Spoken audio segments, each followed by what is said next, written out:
आकाशवाणी देहरादून से प्रस्तुत है प्रादेशिक समाचार। पहले मुख्य समाचार। माइक्रोसॉफ्ट सॉफ्टवेयर में बड़े स्तर पर गड़बड़ी के बाद हवाई और स्वास्थ्य सहित वैश्विक सेवाएं धीरे धीरे पटरी पर लौट रही हैं। राज्य में आपदाओं से प्रभावी तरीके से निपटने के लिए आधुनिक उपकरण खरीदे जाएंगे। राष्ट्रीय परीक्षण एजेंसी ने नीट यूजी 2024 के केंद्रवार और शहरवार परिणाम घोषित किए। मुख्यमंत्री पुष्कर सिंह धामी ने मानव वन्यजीव संघर्ष को कम करने के लिए सुनियोजित नीति बनाकर गंभीरता से काम करने के निर्देश दिए। और मौसम विभाग ने चंपावत, नैनीताल और उधम सिंह नगर में कल अत्यंत भारी बारिश का रेड अलर्ट जारी किया।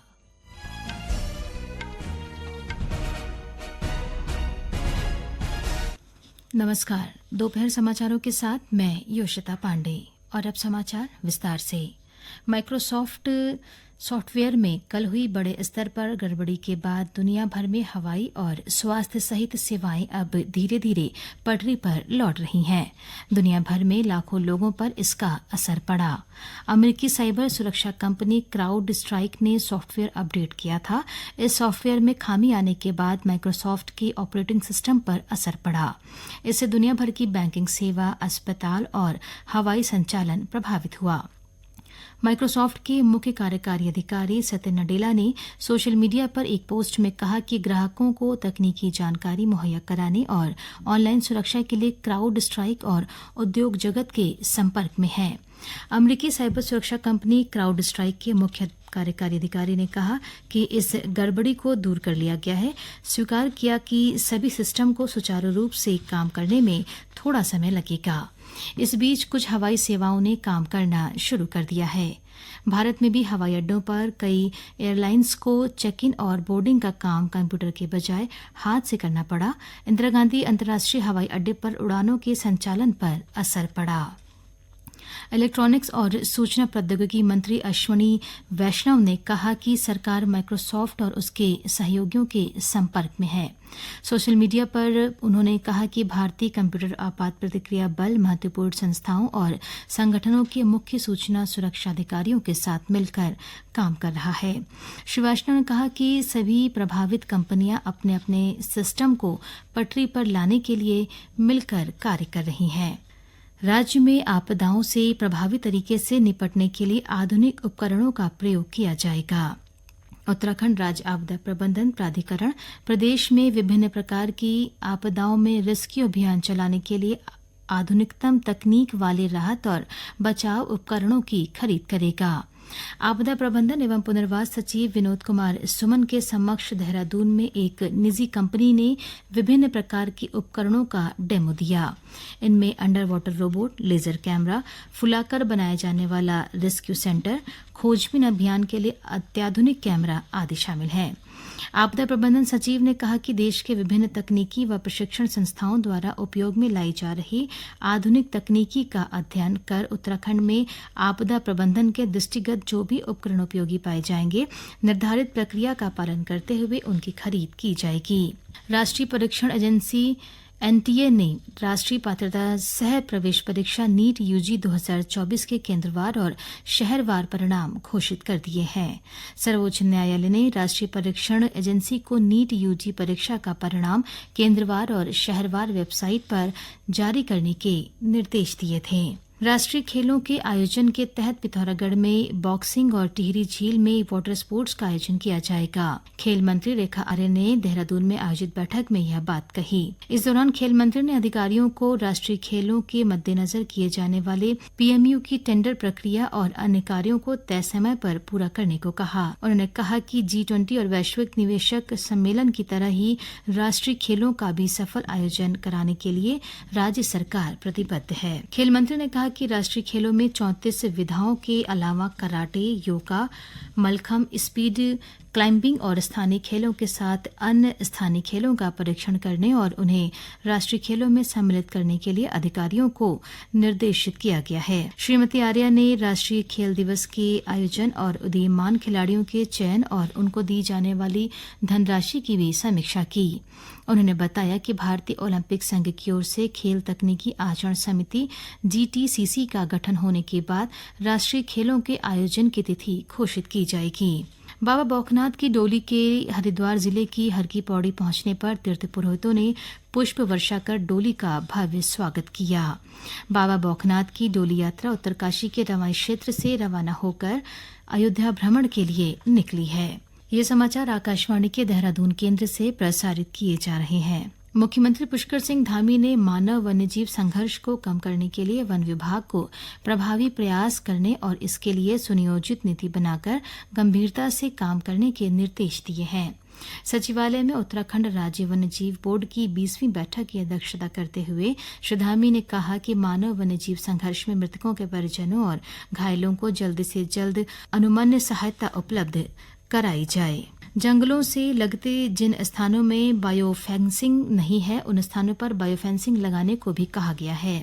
श्री धामी ने कहा कि मानव वन्यजीव संघर्ष की रोकथाम के लिए चिन्हित हॉटस्पॉट क्षेत्रों में वन्यकर्मियों की गश्त बढ़ाई जाए और वन्यकर्मियों को पर्याप्त मात्रा में कैमरा ट्रैप, एनाइडर, ट्रैकुलाइज गन आदि दी जाए। साथ ही आधुनिक उपकरण जैसे ड्रोन के माध्यम से भी जंगली जानवरों पर नजर रखी जाए।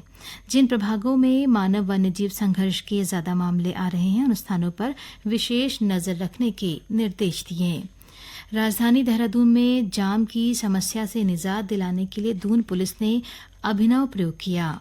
इसके तहत देहरादून के 21 बड़े स्कूलों के समय में परिवर्तन किया गया है ताकि जाम की समस्या से राहत मिल सके। इस ट्रैफिक प्लान के तहत ये स्कूल 15 मिनट पहले खुलेंगे और छुट्टी आधे घंटे पहले होगी। वहीं देहरादून के वरिष्ठ पुलिस अधीक्षक अजय सिंह ने विभिन्न स्कूलों में जाकर ट्रैफिक योजना का जायजा भी लिया। इस दौरान उन्होंने बताया कि शहर के सभी बड़े 21 स्कूलों में से 2 स्कूलों ने 22 जुलाई तक का समय मांगा है। इस दौरान उन्होंने सभी अभिभावकों से पब्लिक ट्रांसपोर्ट का उपयोग करने की भी अपील की। इसमें 19 स्कूल की टाइमिंग इसमें ऑलमोस्ट जो था वो मैंने चेक करवा लिया, हर जगह ड्यूटी थी, वो चेंजेस हो गए हैं। 2 स्कूल थे जिन्होंने 22 तारीख तक का परमिशन ली है इसमें सेंट जोसेफ और जो saint Jesus and Mary school है, तो उनको उस तरह से 22 तक परमिट किया है। बेसिकली जो सबसे बड़ी समस्या वो ये है कि पब्लिक ट्रांसपोर्ट का प्रयोग ना करना। पब्लिक ट्रांसपोर्ट नहीं, जैसे अभी देखा छोटे बच्चों की छुट्टियां हुई, जो पब्लिक ट्रांसपोर्ट जा रहे हैं उसमें 8 से 10 बच्चे छोटे जो अलाउड है वो चले जाते हैं, बशर्ते उसकी जगह 10 गाड़ी, चाहे वो 2 व्हीलर या कार हो। आप देख रहे हैं छोटे छोटे बच्चों को लेने के लिए भी इनोवा और बड़ी बड़ी गाड़ियों से लोग आ रहे हैं। तो नेचुरल सी बात है, रोड एक ही है, पब्लिक का आना जाना भी नहीं रोड पर रहता है। साथ ही साथ और भी यहाँ कॉम्प्लेक्सेस बन गए, कितने मल्टी स्टोरी बन गए, तो नेचुरल सी बात है कहीं ना कहीं स्कूल को जिम्मेदारी लेनी पड़ेगी। प्रदेश में कल कहीं कहीं भारी बारिश की संभावना है। मौसम विभाग ने चंपावत, नैनीताल और उधम सिंह नगर में कल अत्यंत भारी बारिश का रेड अलर्ट जारी किया है। साथ ही अल्मोड़ा और पौड़ी गढ़वाल में बहुत भारी बारिश का ऑरेंज अलर्ट जारी किया गया है।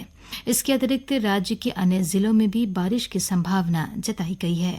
मौसम विभाग ने भारी बारिश की चेतावनी को देखते हुए लोगों से सतर्क रहने को कहा है। राज्य में गुमशुदा लोगों की तलाश के लिए उत्तराखंड पुलिस के ऑपरेशन स्माइल अभियान में पिछले 2 महीनों में कुल 1370 व्यक्तियों को खोजा गया। इनमें 465 बच्चे, 391 पुरुष व 514 महिलाएं हैं। ऑपरेशन स्माइल अभियान का मुख्य उद्देश्य गुमशुदाओं की तलाश के साथ उनके विरुद्ध होने वाले अपराधों की रोकथाम व उन्हें अपराधों में संलिप्त होने से रोकना है। प्रदेश के अपर पुलिस महानिदेशक अपराध एवं कानून व्यवस्था AP अंशुमान ने देहरादून स्थित पुलिस मुख्यालय में ऑपरेशन स्माइल के नोडल अधिकारियों और टीम प्रभारियों के साथ समीक्षा बैठक की। अपर पुलिस महानिदेशक उत्कृष्ट कार्यों पर अभियान की टीम को प्रशस्ति पत्र देकर सम्मानित किया।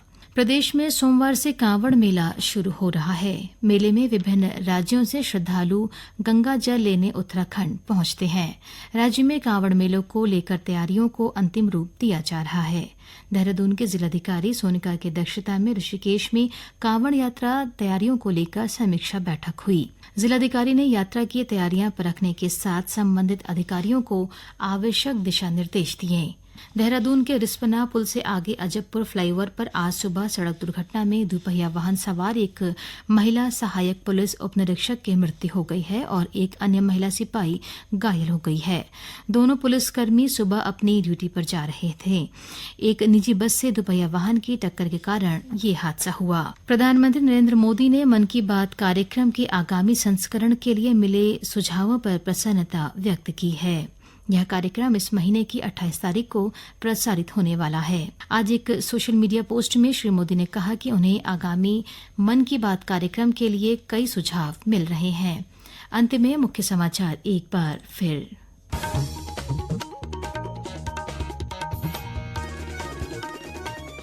माइक्रोसॉफ्ट सॉफ्टवेयर में बड़े स्तर पर गड़बड़ी के बाद हवाई और स्वास्थ्य सहित वैश्विक सेवाएं धीरे धीरे पटरी पर लौट रही हैं।